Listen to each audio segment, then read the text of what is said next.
Very good morning to all of you. Welcome back to my YouTube channel. इस video में आज हम समझेंगे इंग्लिश एज ए कैरियर। जो भी स्टूडेंट्स एस्पायरेंट्स इंग्लिश को एज ए कैरियर चुनना चाहते हैं तो क्या ऑप्शंस हो सकते हैं टीचिंग लाइन में और ट्रांसलेटर, ये मैं दोनों के बारे में बात करूंगा आज। तो जिन लोगों को कोई जानकारी नहीं है कि इंग्लिश से हम आगे इन फ्यूचर में एज ए कैरियर भी इसको यूज़ कर सकते हैं, अच्छी जॉब मिल सकती है, तो उनके लिए ये वीडियो मैं बना रहा हूँ। तो शुरू करते हैं। इंग्लिश एज ए कैरियर से हम TGT, PGT, translator, LT grade में TGT, GIC lecturer, DIET lecturer होता है, KVS, NVS, EMRS, state government में DSSS, जितने भी होते हैं मैं सबकी बात करूँगा। और इसमें देखिए अच्छे से हम लोग समझेंगे टीचिंग और ट्रांसलेशन में जो जो कैरियर हैं। सीधे बात करते हैं, चलिए शुरू करते हैं। कहते हैं why English as a career, English को एज ए कैरियर क्यों चुनना है। तो देखिए इंग्लिश जो है is a high demand subject है, ये तो वेरी इंपॉर्टेंट चीज़ है। इंग्लिश की डिमांड हर जगह है। आज का एज ही ऐसा है कि इंग्लिश में ही सब लोग बात करना चाहते हैं। जो इंग्लिश में थोड़ी भी बात कर लेता है लोग उसको जल्दी हायर कर लेते हैं। ठीक है, स्पोकन इंग्लिश भी मतलब इंग्लिश में ही सब चीज़ें होती हैं। Required in central and state government jobs. कहता है कि इंग्लिश जो एज ए सब्जेक्ट है ना, उसको सेंट्रल और स्टेट गवर्नमेंट में दोनों जगह जॉब्स के रूप में देखा जाता है। आपको जल्दी जॉब्स मिल जाती हैं। टीचिंग में, ट्रांसलेशन में इसके दोनों ऑप्शंस खुले रहते हैं। इसमें रिस्पेक्ट आपको अच्छा मिलता है, स्टेबिलिटी रहती है, प्रमोशन इसको बहुत अच्छा है। एवरग्रीन सब्जेक्ट है, इसमें कोई दो राय नहीं है। क्योंकि मैं खुद इंग्लिश लेक्चरर हूँ तो मैंने एज ए ट्रांसलेटर भी मैंने इसको समझा है, सेलेक्ट हुआ हूँ, तो ये चीज़ें मुझे अच्छे से समझ में आती हैं। तो आसान है, इसीलिए मैं इस चीज़ के ऊपर वीडियो बना रहा हूँ ताकि बाकी लोगों को इससे फ़ायदा मिल सके। कैरियर ऑप्शंस इन इंग्लिश क्या क्या हो सकते हैं। टीजीटी इंग्लिश, पीजीटी इंग्लिश, ये आपके यूपी में स्पेशली यूपी स्टेट गवर्नमेंट की तरफ से जो वैकेंसी आती हैं उसमें एलटी ग्रेड टीचर बन सकते हैं आप। ट्रांसलेटर इंग्लिश और हिंदी, हिंदी और इंग्लिश, इस पर विधिवत बात करेंगे हम। लेक्चरार, अब लेक्चरार देखिए आप कई तरीके के बन सकते हैं। एक तो असिस्टेंट प्रोफेसर यूजीसी रूट के थ्रू बन सकते हैं ना, असिस्टेंट प्रोफेसर डिग्री कॉलेज में। लेक्चरार आप बन सकते हैं, देखिए आप डाइट लेक्चरार बन सकते हैं। ठीक है, जो प्रशिक्षण केंद्र होते हैं हमारे हर एक स्टेट में, हर एक डिस्ट्रिक्ट में, जीआईसी लेक्चरार बन सकते हैं। ठीक है, और बाकी ये पीजीटी तो है, इसका मतलब भी लेक्चरार ही होता है। तो एक एक की हम विधिवत बात करते हैं। सबसे पहले टीजीटी इंग्लिश को हम डिटेल में समझते हैं। टीजीटी को कहते हैं ट्रेंड ग्रेजुएट टीचर। ठीक है, इसमें आप जब सिलेक्ट होते हैं तो क्लास 6 to 10 आपको पढ़ाना होता है। लेवल होता है सेकेंडरी स्कूल, जो सेकेंडरी स्कूल होते हैं, इंटर कॉलेज होते हैं, और कुछ हाई स्कूल तक होते हैं, माध्यमिक विद्यालय, वहाँ पर आप सेलेक्ट हो जाते हैं। एलिजिबिलिटी क्या होती है इसमें, आप बीए पास होने चाहिए, 50% मार्क्स होने चाहिए आपके इंग्लिश, बीए एज इंग्लिश से होने चाहिए। पहले तो जो है मैं अगर MJPRU की बात करूँ, महात्मा ज्योतिबा फुले रोहिलखंड यूनिवर्सिटी जो हमारे यहाँ पढ़ती है बरेली में, तो पहले उसमें डबल इंग्लिश से जो है ग्रेजुएशन होता था। अभी क्या है 3 सब्जेक्ट कर दिए गए जब से सेमेस्टर वाइज सिस्टम हुआ है। तो उसमें आप इंग्लिश अब डबल नहीं लेते हैं, सिंगल इंग्लिश होती है लिटरेचर वाली, उससे काम चल जाता। बीएड इसमें कंपलसरी है, दैट्स वेरी इंपॉर्टेंट। बगैर बीएड के आप इसमें फॉर्म नहीं अप्लाई कर सकते हैं। दूसरा इसमें सीटेट अभी तक तो नहीं अपना स्टेट मांगता था, बट हाँ सेंट्रल के जितने भी होते हैं, इधर देखें आप, जितने भी एग्ज़ाम्स होते हैं, KBS, NVS, EMRS, state TGT exams, और एक और आपका आता है DSSB, ये दिल्ली बोर्ड होता है।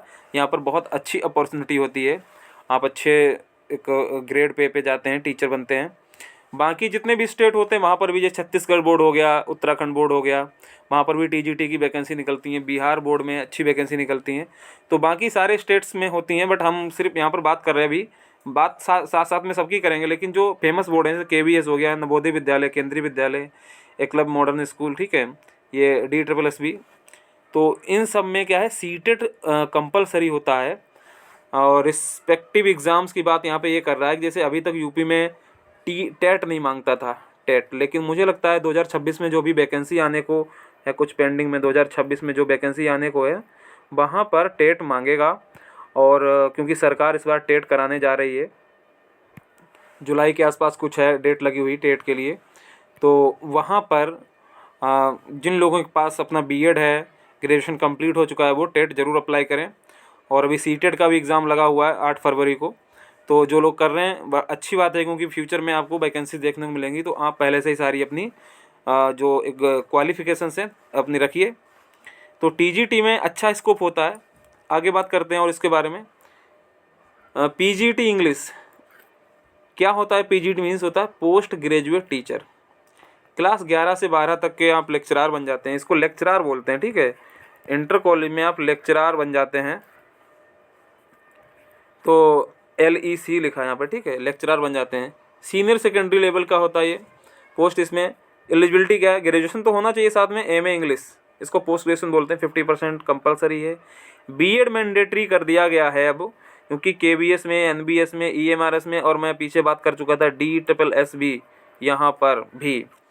तो क्या है इसमें देखिए, अभी यूपी में बीएड नहीं मांगता था, ठीक है, GIC लेक्चरार, उसकी बात आगे करेंगे। स्टेट पीजीटी एग्ज़ाम्स जितने भी स्टेट होने से, दिल्ली बोर्ड तो बात कर चुका हूँ, DSSB, जैसे आपका बिहार बोर्ड हो गया है, हरियाणा बोर्ड हो गया है, उत्तराखंड बोर्ड हो गया है, छत्तीसगढ़ हो गया, झारखंड हो गया, यहाँ पर भी पीजीटी की वैकेंसीज आपकी निकलती रहती हैं।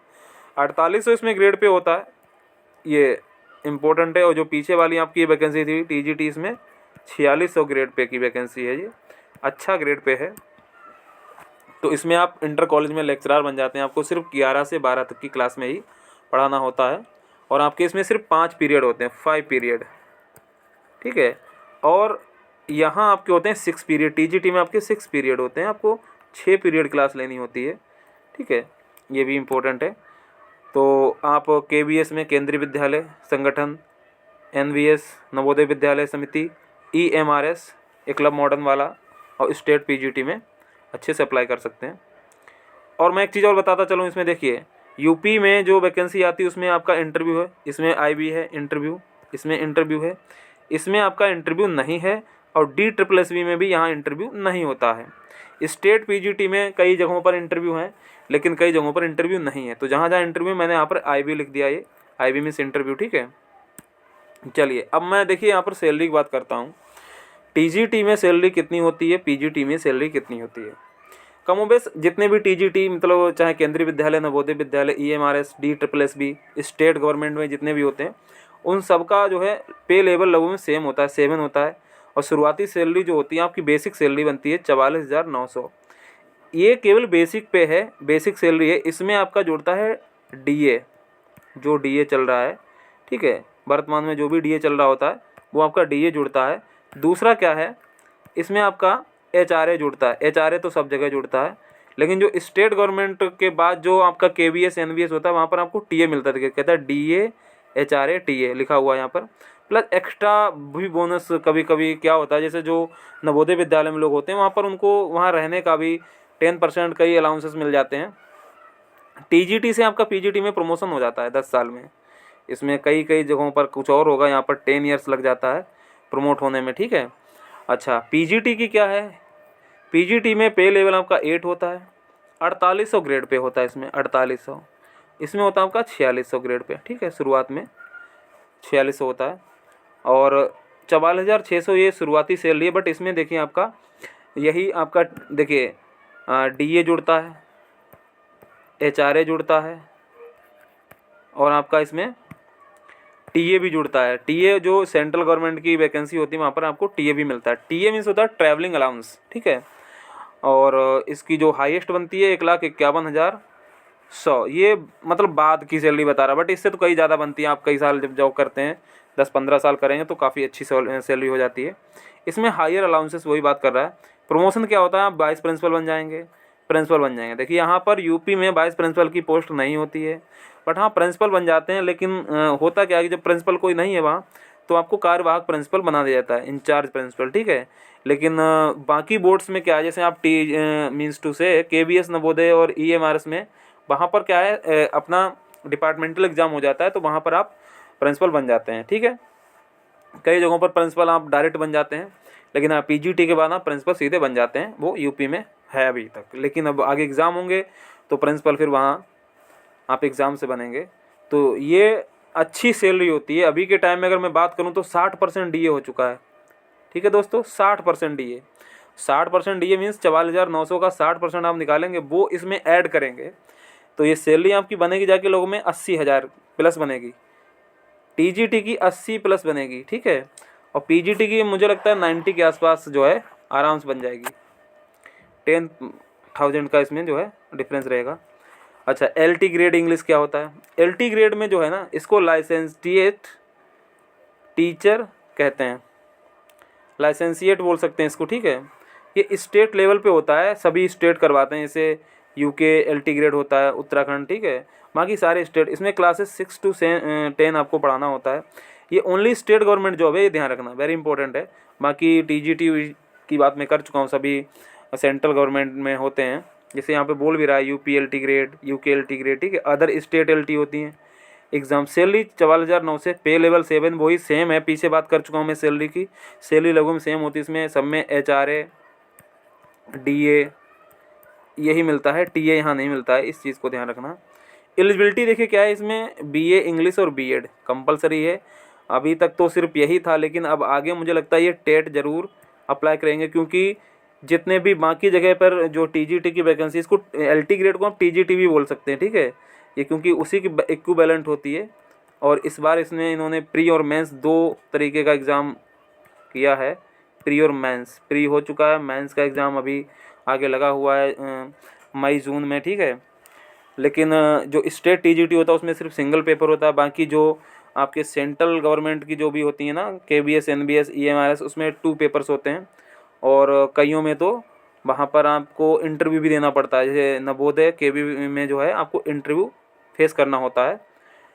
तो यहाँ पर प्री और मेंस 2 किए गए हैं, इसमें इंटरव्यू नहीं होता है। LT ग्रेड में इंटरव्यू, IB मीन्स इंटरव्यू नहीं है, बट प्री और मेंस है इसमें, ठीक है। अच्छी पोस्ट होती है क्योंकि ये प्योर क्योंकि ये राजकीय माध्यमिक विद्यालय होते हैं, वहाँ पर आपको मीन्स आप प्योर सरकारी होते हैं, लेकिन एडेड स्कूल में आप अर्ध सरकारी कहे जाते हैं, ठीक है। चलिए अभी देखिए, डाइट और GIC लेक्चरर, वेरी इंपॉर्टेंट, ये बहुत अच्छी पोस्ट होती है। डाइट देखिए क्या होता है, district institute of education and training, ये ट्रेन करते हैं किसको, प्राइमरी और अपर प्राइमरी टीचर्स को। वहाँ पर ड्यूटी क्या होती है, जब आप डाइट में लेक्चरर बन के जाते हैं वहाँ ट्रेनिंग देते हैं प्राइमरी टीचर्स को और अपर प्राइमरी जो जूनियर टीचर होते हैं 6 to 8 वालों को। और बाकी अभी इस समय तो TGT PGT सबको वहाँ ट्रेनिंग मिलती है। डाइट में मैं कई बार जा चुका हूँ। एकेडमिक, इसमें टीचर जो एकेडमिक और ट्रेनिंग इंस्टीट्यूट इनको कहा जाता है। ये स्टेट गवर्नमेंट पोस्ट होती है डाइट लेक्चरर की, और सैलरी वो में वही सेम होती जो लेक्चरर की मैं PGT के पीछे बता चुका हूँ। GIC lecturer government inter college में होते हैं। ये लेक्चरर होता है, प्रवक्ता इसे बोलते हैं हिंदी में, टीचिंग करता है, ये पढ़ाता है 11 से 12, वही सेम चीज़ होती है। बट क्या है कि ये GIC लेक्चरर सीधा राजकीय इंटर कॉलेज होता है। ये प्योर सब्जेक्ट ओरिएंटेड टीचिंग है, बिल्कुल इंग्लिश के हैं तो इंग्लिश पढ़ाएंगे, हिंदी के हैं तो हिंदी पढ़ाएंगे। और सैलरी क्या है, सैलरी सेम है, बट इसमें एक प्लस पॉइंट है कि आप इसमें प्रमोट हो जाते हैं, सरकार प्रमोशन देती है, सीधे आप प्रिंसिपल बन जाते हैं, ठीक है। और कभी कभी आप DIOS तक बन सकते हैं, इसमें DIOS, ठीक है, डिस्ट्रिक्ट इंस्पेक्टर ऑफ स्कूल्स, ठीक है, इसको जिला विद्यालय निरीक्षक बोलते हैं। आप वो भी बन सकते हैं, बढ़िया पोस्ट होती है। इसमें भी प्री और मेंस एग्ज़ाम होता है, प्री प्लस मेंस, और इसके बाद में आपको इंटरव्यू भी फेस करना होता है। सैलरी अच्छी होती है, और क्योंकि आप प्रिंसिपल बन जाते हैं तो ये अच्छी जॉब है। और प्योर राजकीय है, प्योर राजकीय मतलब आप पूरे सरकारी होते हैं। बाकी एडेड स्कूल्स में जो हैं आप अर्ध सरकारी कहलाते हैं। अब सबसे इम्पोर्टेंट जो टॉपिक है ट्रांसलेटर, ये मुझे सबसे अच्छी जॉब लगती है, क्योंकि इसमें आपको सिर्फ हिंदी और इंग्लिश, देखिए हिंदी प्लस इंग्लिश, ये देखिए इंग्लिश, इसमें आपको हिंदी और अंग्रेजी ग्रामर ही पढ़नी होती है, और हिंदी और अंग्रेजी ग्रामर के ही क्वेश्चंस आते हैं। मैं आपको बता दूं, क्योंकि मैं कई बार इसमें अपेयर हुआ हूं। आपको क्या काम करना होता है, इंग्लिश टू हिंदी और हिंदी टू इंग्लिश ट्रांसलेशन करना होता है। डिपार्टमेंट क्या होता है इसमें, देखिए ये मिनिस्ट्रीज़, कोर्ट्स और SSC ये भर्तियां करते हैं। देखिए मैं बताता चलूँ, जो मंत्रालय होते हैं वो भी अपनी तरफ से विज्ञप्ति निकाल देते हैं। हाई कोर्ट, सुप्रीम कोर्ट की तरफ से वैकेंसीज आती हैं। नवोदय विद्यालय, केंद्रीय विद्यालय की तरफ से भी वैकेंसी आती हैं। EMRS की तरफ से वैकेंसी आती हैं, जो मैं बात कर चुका हूँ, क्लब मॉडर्न स्कूल। DSSS भी, जो पीछे बात कर चुका हूँ, दिल्ली बोर्ड भी अपनी वैकेंसी निकालता है। लेकिन जो मुझे लगता है SSC के थ्रू जो वैकेंसी वो तो हर साल निकलती हैं, बाकी ये कभी कभी आती हैं, आती रहती हैं ये भी।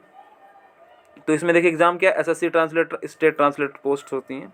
अब इसमें सबसे इम्पोर्टेंट बात है, आपको एलिजिबिलिटी देखिए पहले, MA इंग्लिश या हिंदी में होने चाहिए आप, या तो हिंदी से MA हो या इंग्लिश से। MA means PG, post graduation, ठीक है। लेकिन एक इम्पोर्टेंट बात है, इसमें ट्रांसलेशन डिप्लोमा होता है, इसको बोलते हैं PGDTA। मैंने किया हुआ है और मैं इसमें सिलेक्ट हुआ हूँ, ठीक है। एक बार 2 बार तो मैं प्री क्वालिफाई कर गया, मेंस भी क्वालिफाई हुआ हूँ, लेकिन वहाँ पर नहीं हुआ, लेकिन फाइनल में हो गया था। तो ये post graduate diploma in translation बोला जाता है। ये इग्नू की तरफ से होता है, ये मैं आपको बताता चलूँ, 1 साल का डिप्लोमा है इग्नू, ठीक है। ये IGNOU, IGNOU, Indira Gandhi national open university है, ठीक है। तो यहाँ से आप डिप्लोमा 1 साल का कर सकते हैं, 1 ईयर का होता है। वेरी इंपॉर्टेंट है। जो लोग मिनिस्ट्रीज़ में, ये सेंट्रल गवर्नमेंट की जॉब होती है, ये भी आपको बता दूं, स्टेट ट्रांसलेटर की निकलती हैं, बट ये क्योंकि मिनिस्ट्री जो कोड और SSC के थ्रू जो वैकेंसी आती है वो सीधे सेंट्रल गवर्नमेंट के अंडर में आती है, आप सीधे वहाँ पर अधिकारी बनते हैं। ग्रेड पे इसका शुरुआत में होता है 4200,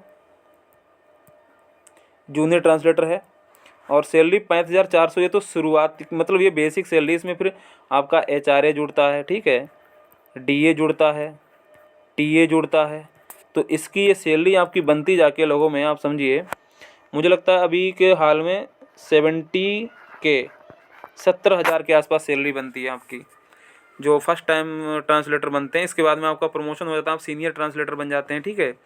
अच्छी पोस्ट है, क्योंकि इसमें ज़्यादा कुछ सब्जेक्ट सिलेबस पढ़ना नहीं होता आपको। हिंदी ग्रामर, इंग्लिश ग्रामर, देखिए इसमें 2 पेपर होते हैं और कुछ नहीं होता है। प्री में आपको क्या करना होता है, 100 क्वेश्चन आते हैं हिंदी ग्रामर के MCQ, और 100 आते हैं इंग्लिश के MCQ, ठीक है। 1/3 इसमें माइनस मार्किंग है, ये इंपॉर्टेंट है। तो आप 100 इंग्लिश के, 100 हिंदी के पढ़ के जाते हैं, तो हिंदी के तो अच्छे खासे हो जाते हैं, 90+ अब कर देते हैं। इंग्लिश भी अच्छे से पढ़नी होती है, तो ये प्री में आपके आते हैं। तो अगर आप 140+ आप स्कोर कर देते हैं तो आप प्री क्वालिफाई कर जाएंगे। इसके बाद में आपका आता है मेंस। मेंस में क्या आता है, मैं उसकी बात करूँगा अभी। मेंस में एक हिंदी में ऐसे लिखने को आता है, एक इंग्लिश में ऐसे लिखने को आता है, और एक इंग्लिश में स्टोरी हिंदी से इंग्लिश करनी आती है, एक इंग्लिश से हिंदी ट्रांसलेट करने को आती है। ये 4 पोर्शन होते हैं 50-50 नंबर के, और अगर आपने अच्छे से पढ़ा है, अच्छे से तैयारी की है, तो आप फर्स्ट टाइम में सेलेक्ट हो जाएंगे। और ये अच्छी जॉब होती है, 300 से 400 वैकेंसीज आती हैं हर साल, ये कम बढ़ जाती हैं, लेकिन हाँ अच्छी पोस्ट है। मुझे लगता है इसमें ज़रूर ट्राई करना चाहिए। जो लोग MA इंग्लिश और हिंदी है तो वो डिप्लोमा कर लें 1 साल का।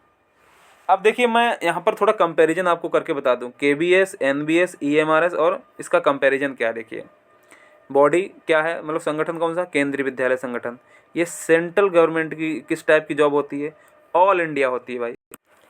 ये KBS में है, ऑल इंडिया होती है, ठीक है। इसका आपको जो है ट्रांसफ़र करवा सकते हैं, आप अपने होम टाउन में करवा सकते हैं, लेकिन आपको 3 साल के लिए एक हार्ड स्टेशन पे जाना होता है, 3 साल के लिए। और वो क्या होता है, जैसे जो बहुत ही इंटीरियर है, जैसे पहाड़ी क्षेत्र है या नक्सलाइट क्षेत्र है, या मतलब ये जम्मू कश्मीर हो गया, जहाँ पर पहुँच नहीं है अच्छी, मतलब जहाँ आप जाने में आपको काफ़ी टाइम लगता है पहाड़ी क्षेत्रों में, तो 3 साल पूरी सर्विस में आपको वहाँ जाना ही होता है।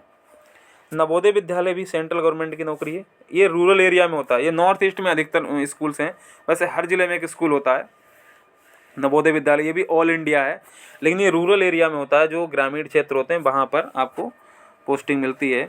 EMRS क्या है, एक क्लब मॉडर्न रूरल स्कूल होते हैं, ये सेंट्रल गवर्नमेंट के अंडर में ही आते हैं, लेकिन ये ट्राइबल एरियाज में होते हैं, जहाँ पर ट्राइबल जनजातियाँ ज़्यादा रहती हैं। उनके बच्चों को पढ़ाने के लिए एक क्लब मॉडर्न रूरल स्कूल खोले गए हैं। तो ये भी ऑल इंडिया ही है, मोस्टली ऑल इंडिया ही होते हैं, सब ऑल इंडिया, ये भी ऑल इंडिया है, ठीक है। और ये भी अच्छी वैकेंसीज होती हैं।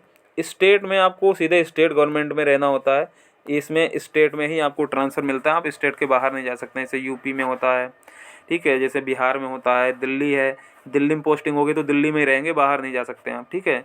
तो ये बहुत अच्छे आई थिंक अपॉर्चुनिटीज़ हैं, यहाँ पर फॉर्म आते रहते हैं। अभी KVS NVS की वैकेंसी चल रही है, EMRS की भी चल रही है, स्टेट की वैकेंसी जून में एग्ज़ाम लगे हुए हैं, मई जून में TGT PGT के, ठीक है। EMRS का प्री का रिजल्ट आ चुका है, KVS NVS के रिजल्ट प्री का आने वाला है, फिर मेंस भी इनका होगा। तो अच्छी अपॉर्चुनिटीज़ हैं। और ट्रांसलेटर की मैं बात कर चुका हूँ आपसे, और यूपी में TGT PGT की वैकेंसी अभी आने वाली हैं 2026 में, और मुझे लगता है वो 2026 में उसका एग्ज़ाम भी करा लिया जाएगा। तो जो लोग ग्रेजुएट हैं इंग्लिश से और BEd हैं, तैयारी अपनी शुरू कर दीजिए। और मैं आपको यहाँ तैयारी भी कराऊंगा आगे TGT PGT की इस चैनल पर। तो आगे देखते हैं इसमें एडवांटेजेस और प्रिपरेशन कैसे करते हैं हम, इन एग्ज़ाम्स की तैयारी कैसे करेंगे। एडवांटेज इसमें है कि ये जॉब सिक्योरिटी इसमें रहती है, रिस्पेक्टेबल कैरियर होता है, रेगुलर प्रमोशन रहते हैं, सेंट्रल गवर्नमेंट की कई एक वैकेंसी में बता चुका हूँ, इसमें फैसिलिटीज़ बहुत मिलती हैं, पैन इंडिया पोस्टिंग पूरे ऑल इंडिया में, KVS NVS, ठीक है। अच्छी जॉब होती है। मैं केंद्रीय विद्यालय में सेलेक्ट रहा हूँ, मैंने 1.5 साल वहाँ पर जॉब की है। अच्छी पोस्टिंग होती है क्योंकि यहाँ पर आपको अच्छा माहौल मिलता है, बहुत अच्छा माहौल मिलता है। तो मुझे लगता है ट्राई करना चाहिए ज़रूर। प्रिपरेशन देखिए क्या है, स्ट्रेटजी क्या रणनीति हो सकती है। पहले तो BA और MA अच्छे से करिए, इसका सिलेबस आपको अच्छे से आपने पढ़ के किया हो, ऐसे नहीं कि आपने मॉडल पेपर खरीद के और परीक्षा दे दिए तो फिर आपको टफ लगेगा थोड़ा। इसको पहले स्ट्रॉन्ग करो अपना, BA और MA का जो सिलेबस को अच्छे से समझो। ग्रामर और लिटरेचर बहुत ज़रूरी, इसमें 2 ही टाइप की चीज़ें आती हैं, ग्रामर लिटरेचर, बट अभी कॉमन पेपर आना शुरू कर दिया है इसमें। मतलब करंट अफेयर, थोड़ा मैथ, थोड़ा इतिहास भूगोल के क्वेश्चन आ जाते हैं, ठीक है। थोड़ा कंप्यूटर के भी आ जाते हैं प्री में। मेंस में पूरा आपका इंग्लिश से ही रिलेटेड होगा। इसमें प्रीवियस ईयर क्वेश्चन पेपर पढ़ने होते हैं, जिससे कि आपको आइडिया लग जाता है कि पहले कैसे पेपर आए थे, उस टाइप से मॉक टेस्ट लगाना होता है, इसको हम बोलते हैं। थोड़ा प्रैक्टिस सेट करना होता है, मॉक टेस्ट को प्रैक्टिस सेट भी कहते हैं। तो ये सब हमको करना होता है। तो thanks for watching. Comment for next topic आप कमेंट कर सकते हैं, बट अभी मैं TGT और PGT का जो एग्ज़ाम लगा हुआ है उस पर मैं शुरू करने वाला हूं। तो इंटरेस्टेड लोग इस मुझसे जुड़ सकते हैं। कमेंट में मुझे बताइए आपको जो चीज़ समझ में नहीं आई। बट ये वीडियो उन सभी बच्चों के लिए जो ये नहीं समझ पा रहे उनको करना क्या चाहिए, आफ्टर ग्रेजुएशन क्या करें, इंटर के बाद क्या करें, क्या पढ़ाई करें। तो मैंने सबसे सेफ़ आपको जॉब कैरियर बता दीजिए इंग्लिश में, कि आप इंग्लिश से अगर आप कुछ करना चाहते हैं तो ये सबसे बेस्ट है आपके लिए। और कॉन्फिडेंस रखिए, मेरे साथ रहिए, मैं आपको अच्छी तैयारी करवा दूंगा। ठीक है, मिलते हैं फिर नेक्स्ट वीडियो में। Thank you.